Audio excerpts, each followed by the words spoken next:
ആകാശവാണി.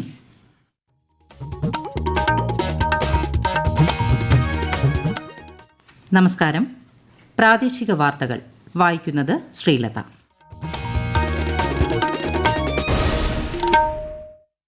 പ്രധാന വാർത്തകൾ. പത്മ പുരസ്കാരങ്ങൾ രാഷ്ട്രപതി ദ്രൗപദി മുർമു ഇന്ന് വിതരണം ചെയ്യും. സിയാച്ചിനിലെത്തി സൈനികരെ അഭിസംബോധന ചെയ്ത് രാജ്യരക്ഷാമന്ത്രി രാജ്നാഥ് സിംഗ്. സംസ്ഥാനത്ത് ലോക്സഭാ തെരഞ്ഞെടുപ്പിന് ഇനി 3 ദിവസം മാത്രം. കാൻഡിഡേറ്റ്സ് ചെസ് ടൂർണമെന്റിൽ കിരീടം നേടുന്ന പ്രായം കുറഞ്ഞ താരമെന്ന ബഹുമതി സ്വന്തമാക്കി ഡി ഗുഗേഷ്. ഇന്ന് ലോക ഭൌമദിനം. പ്ലാസ്റ്റിക്കിനെതിരായ പോരാട്ടം ശക്തമാക്കാൻ ആഹ്വാനം. വാർത്തകൾ വിശദമായി. ഡൽഹിയിലെ രാഷ്ട്രപതി ഭവനിൽ ഇന്ന് നടക്കുന്ന ചടങ്ങിൽ രാഷ്ട്രപതി ദ്രൌപദി മുർമു പത്മ പുരസ്കാരങ്ങൾ സമ്മാനിക്കും. മുൻ ഉപരാഷ്ട്രപതി എം വെങ്കയ്യ നായിഡുവിനും ഭരതനാട്യം നർത്തകി ഡോക്ടർ പത്മ സുബ്രഹ്മണ്യത്തിനും രാഷ്ട്രപതി മുർമു പത്മവിഭൂഷൺ സമ്മാനിക്കും. ബിന്ദേശ്വർ പഥകിന് മരണാനന്തര ബഹുമതിയായി പത്മവിഭൂഷൺ പുരസ്കാരം നൽകും. നടൻ മിഥുൻ ചക്രവർത്തി, ഗായിക ഉഷ ഉദുപ് തുടങ്ങിയവർക്ക് പത്മഭൂഷൺ പുരസ്കാരം ലഭിക്കും. രാജ്യത്തിന്റെ നിശ്ചയദാർഢ്യത്തിന്റെ പ്രതീകമാണ് സിയാച്ചിനെന്ന് രാജ്യരക്ഷാമന്ത്രി രാജ്നാഥ് സിംഗ്. സിയാച്ചിനിൽ സൈനികരെ അഭിസംബോധന ചെയ്യുകയായിരുന്നു അദ്ദേഹം. പാകിസ്ഥാനിൽ നിന്ന് സിയാച്ചിൻ മേഖല പിടിച്ചെടുത്ത ഓപ്പറേഷൻ മേഘ്ദൂതിന്റെ വിജയത്തിന്റെ 40ാം വാർഷികം ഇക്കഴിഞ്ഞ ഏപ്രിൽ 13-നാണ് ആഘോഷിച്ചത്. ഇന്ത്യൻ സൈന്യത്തിന്റെ നിശ്ചയദാർഢ്യം ഒന്നുകൊണ്ട് മാത്രമാണെന്ന് ഈ വിജയം നേടാനായതെന്നും രാജ്യത്തെ ഓരോ പൌരനും അത് അഭിമാന നിമിഷമായിരുന്നെന്നും കേന്ദ്രമന്ത്രി പറഞ്ഞു. രാജ്യത്ത് 2ാം ഘട്ട ലോക്സഭാ തെരഞ്ഞെടുപ്പിന് ഇനി 3 ദിവസം മാത്രം. കേരളത്തിലെ 20-ഉം കർണാടകയിലെ 14-ഉം രാജസ്ഥാനിൽ 13-ഉം ഉത്തർപ്രദേശ്, മഹാരാഷ്ട്ര എന്നീ സംസ്ഥാനങ്ങളിൽ 8 ലോക്സഭാ മണ്ഡലങ്ങളിലും 2ാം ഘട്ടത്തിൽ വിധിയെഴുതും. മധ്യപ്രദേശിൽ നിന്ന് 7 സീറ്റുകളിലേക്കും അസം, ബീഹാർ എന്നിവിടങ്ങളിൽ നിന്ന് 5 സീറ്റുകളിലേക്കും പശ്ചിമബംഗാൾ, ഛത്തീസ്ഗഡ് എന്നിവിടങ്ങളിൽ 3 സീറ്റുകളിലേക്കുമുള്ള തെരഞ്ഞെടുപ്പും 2ാം ഘട്ടത്തിലാണ് നടക്കുക. ത്രിപുരയിലെയും ജമ്മുകാശ്മീരിലെയും ഒരു ലോക്സഭാ മണ്ഡലത്തിലും വെള്ളിയാഴ്ചയാണ് വോട്ടെടുപ്പ്. അതേസമയം 1ാം ഘട്ടത്തിൽ വോട്ടെടുപ്പ് നടന്ന മണിപ്പൂരിലെ ഇന്നർ മണിപ്പൂർ മണ്ഡലത്തിലെ 11 പോളിംഗ് സ്റ്റേഷനുകളിൽ ഇന്ന് റീപോളിംഗ് നടക്കുന്നു. രാവിലെ 7-ന് ആരംഭിച്ച പോളിംഗ് വൈകിട്ട് 5 വരെ നീളും. പ്രധാനമന്ത്രിയും മുതിർന്ന BJP നേതാവുമായ നരേന്ദ്രമോദി ഇന്ന് ഉത്തർപ്രദേശിലെ അലിഗഡിൽ തെരഞ്ഞെടുപ്പ് റാലിയെ അഭിസംബോധന ചെയ്യും. ഈ മാസം 26-നാണ് അലിഗഡിൽ വോട്ടെടുപ്പ്. 3ാം ഘട്ട ലോക്സഭാ തെരഞ്ഞെടുപ്പിന്റെ സ്ഥാനാർത്ഥിത്വം പിൻവലിക്കാനുള്ള അവസാന ദിവസം ഇന്ന്. 3ാം ഘട്ടത്തിൽ 10 സംസ്ഥാനങ്ങളിലെയും 2 കേന്ദ്രഭരണ പ്രദേശങ്ങളിലെയും 94 പാർലമെന്റ് സീറ്റുകളിലേക്കുമാണ് വോട്ടെടുപ്പ് നടക്കുക. മെയ് 7-നാണ് വോട്ടെടുപ്പ്. സംസ്ഥാനത്ത് ലോക്സഭാ തെരഞ്ഞെടുപ്പ് പ്രചാരണത്തിന്റെ കൊട്ടിക്കലാശത്തിന് ഇനി 2 ദിവസം മാത്രം. അവസാനവട്ട ഓട്ടപ്പാച്ചിലിലാണ് സ്ഥാനാർത്ഥികൾ. പരമാവധി ദേശീയ നേതാക്കളെ മണ്ഡലത്തിലെത്തിക്കാനുള്ള ശ്രമത്തിലാണ് മുന്നണികൾ. BJP നേതാവും കേന്ദ്രമന്ത്രിയുമായ ജനറൽ VK സിംഗ് ആലുവയിൽ പ്രചാരണ പരിപാടികളിൽ പങ്കെടുത്തു. BJP നേതാവും അസം മുഖ്യമന്ത്രിയുമായ ഹിമന്ത ബിശ്വ ശർമ്മ വൈകിട്ട് കൊടുങ്ങല്ലൂരിൽ പ്രചാരണ പരിപാടിയിൽ പങ്കെടുക്കും. തൃപ്പൂണിത്തറയിൽ റോഡ് ഷോ നടത്തും. ആറ്റിങ്ങലിൽ NDA സ്ഥാനാർത്ഥി V മുരളീധരൻ വൈകിട്ട് മഹിളാ മോർച്ചയുടെ റോഡ് ഷോയിൽ പങ്കെടുക്കും. CPIM പോളിറ്റ് ബ്യൂറോ അംഗം പ്രകാശ് കാരാട്ട് കാസർഗോഡും ബൃന്ദ കാരാട്ട് പത്തനംതിട്ടയിലും പൊതുപരിപാടികളിൽ പങ്കെടുക്കും. CPI ജനറൽ സെക്രട്ടറി D രാജ കണ്ണൂരിൽ പ്രചാരണ രംഗത്തുണ്ട്. അതേസമയം കോൺഗ്രസ് നേതാവ് രാഹുൽ ഗാന്ധി ഇന്ന് തൃശൂരിലും ആലപ്പുഴയിലും നടത്താനിരുന്ന പ്രചാരണ പരിപാടികൾ റദ്ദാക്കിയതായി KPCC അറിയിച്ചു. തീപാറുന്ന മത്സരമാണ് മാവേലിക്കരയിൽ. പരസ്യ പ്രചാരണത്തിന് 2 ദിവസം മാത്രം ശേഷിക്കെ പരമാവധി വോട്ടർമാരെ നേരിട്ട് കണ്ട് വോട്ട് അഭ്യർത്ഥിക്കാനുള്ള തിരക്കിലാണ് സ്ഥാനാർത്ഥികൾ. കൂടുതൽ വിവരങ്ങളുമായി ആകാശവാണി ആലപ്പുഴ ജില്ലാ പ്രതിനിധി R രവികുമാർ. മാവേലിക്കരയിൽ എന്തും നടക്കാം. അത്രയേറെ അടിയൊഴുക്കുകളാണ് രാഷ്ട്രീയ നിരീക്ഷകർ മാവേലിക്കര ലോക്സഭാ മണ്ഡലത്തിൽ കാണുന്നത്. സീറ്റ് ഉറപ്പിക്കാൻ 3 മുന്നണികളും വാശിയോടെ 3ാം ഘട്ട പ്രചരണം നടത്തുകയാണ്. UDF സ്ഥാനാർത്ഥി കൊടിക്കുളം സുരേഷ് MP ഇപ്പോൾ കൊട്ടാരക്കരയിലുണ്ട്. LDF സ്ഥാനാർത്ഥി അഡ്വക്കേറ്റ് CA അരുൺകുമാർ ചങ്ങനാശ്ശേരി മണ്ഡലത്തിൽ പര്യടനം നടത്തുകയാണ്. NDA സ്ഥാനാർത്ഥി ബൈജു കലാശാല ചങ്ങനാശ്ശേരി മണ്ഡലത്തിൽ വോട്ടർമാരെ കാണുകയാണിപ്പോൾ. മാവേലിക്കര മണ്ഡലത്തിൽ 85-ന് മുകളിൽ പ്രായമുള്ള 6780 പേരും ഭിന്നശേഷിക്കാരായ 2120 പേരും വോട്ട് ചെയ്തു.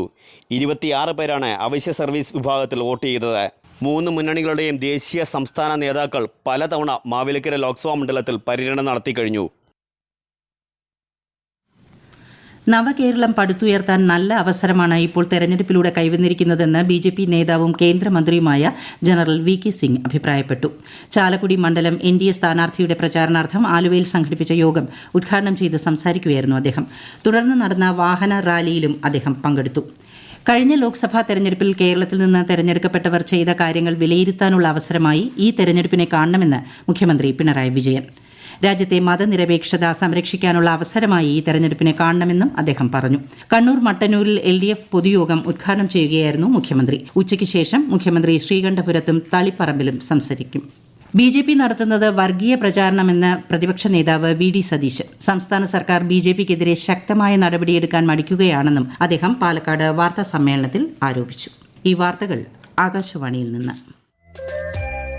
ആകാശവാണി വാർത്തകളും വാർത്താധിഷ്ഠിത പരിപാടികളും all India radio news Thiruvananthapuram എന്ന യൂട്യൂബ് ചാനലിൽ ലഭ്യമാണ്. കൂടുതൽ വാർത്തകൾക്കായി @AllIndia Radio News തിരുവനന്തപുരം എന്ന ഫേസ്ബുക്ക് പേജും @ARnews_TVM എന്ന X ഹാൻഡിലും സന്ദർശിക്കാം. ലോക ചെസ്സിൽ ചരിത്ര നേട്ടവുമായി ഇന്ത്യയുടെ 17-കാരനായ ഗ്രാൻഡ് മാസ്റ്റർ ഡി ഗുകേഷ്.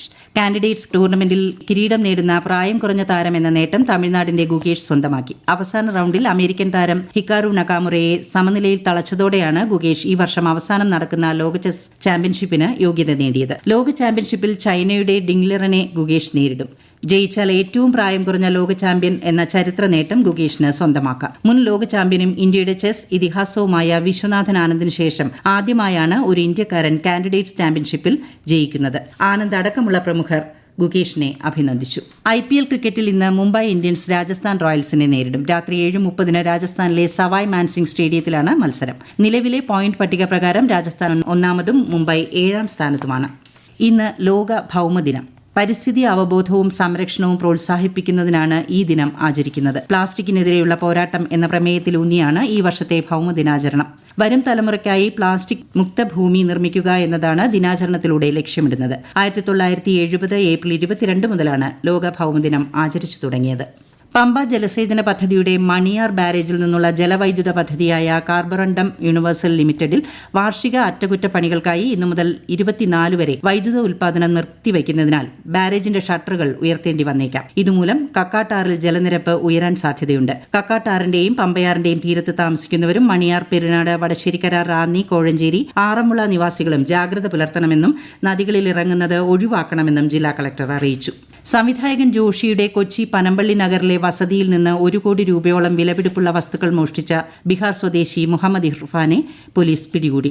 ഉടുപ്പിയിൽ നിന്നാണ് ഇയാൾ പിടിയിലായതെന്ന് Kochi city police commissioner S. Shyamsundar പറഞ്ഞു. ബീഹാറിലെ സീതാമഢി ജില്ലാ പഞ്ചായത്ത് പ്രസിഡന്റിന്റെ ബോർഡ് വെച്ച സ്വകാര്യ വാഹനത്തിലാണ് ഇയാൾ മോഷണത്തിനെത്തിയത്. ഇയാളുടെ ഭാര്യ സീതാമഢി ജില്ലാ പഞ്ചായത്ത് പ്രസിഡന്റാണ്.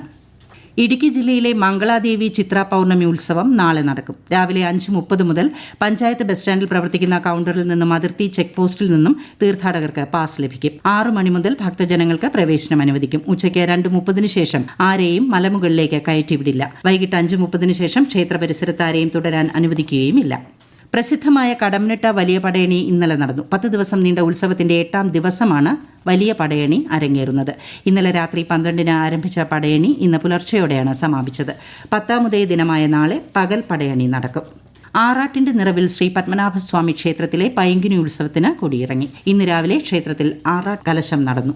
സംസ്ഥാനത്ത് ഇന്ന് ഒറ്റപ്പെട്ട ഇടങ്ങളിൽ മിന്നലോട് കൂടിയ മഴയ്ക്ക് സാധ്യത. കേരള, കർണാടക, ലക്ഷദ്വീപ് തീരങ്ങളിൽ നിന്ന് മീൻപിടുത്തത്തിന് പോകാൻ തടസ്സമില്ല. കനത്ത ചൂടിനെ തുടർന്ന് കൊല്ലം, തൃശൂർ, പാലക്കാട്, കോഴിക്കോട്, പത്തനംതിട്ട, എറണാകുളം, കണ്ണൂർ, ആലപ്പുഴ, കോട്ടയം, മലപ്പുറം ജില്ലകളിൽ ഈ മാസം 25 വരെ മഞ്ഞ ജാഗ്രത പ്രഖ്യാപിച്ചു. പ്രധാന വാർത്തകൾ വീണ്ടും. പത്മ പുരസ്കാരങ്ങൾ രാഷ്ട്രപതി ദ്രൌപദി മുർമു ഇന്ന് വിതരണം ചെയ്യും. സിയാച്ചിനിലെത്തി സൈനികരെ അഭിസംബോധന ചെയ്ത് രാജ്യരക്ഷാ മന്ത്രി രാജ്നാഥ് സിംഗ്. സംസ്ഥാനത്ത് ലോക്സഭാ തെരഞ്ഞെടുപ്പിന് ഇനി 3 ദിവസം മാത്രം. കാൻഡിഡേറ്റ്സ് ചെസ് ടൂർണമെന്റിൽ കിരീടം നേടുന്ന പ്രായം കുറഞ്ഞ താരമെന്ന ബഹുമതി സ്വന്തമാക്കി ഡി ഗുകേഷ്. ഇന്ന് ലോക ഭൌമദിനം. പ്ലാസ്റ്റിക്കിനെതിരായ പോരാട്ടം ശക്തമാക്കാൻ ആഹ്വാനം.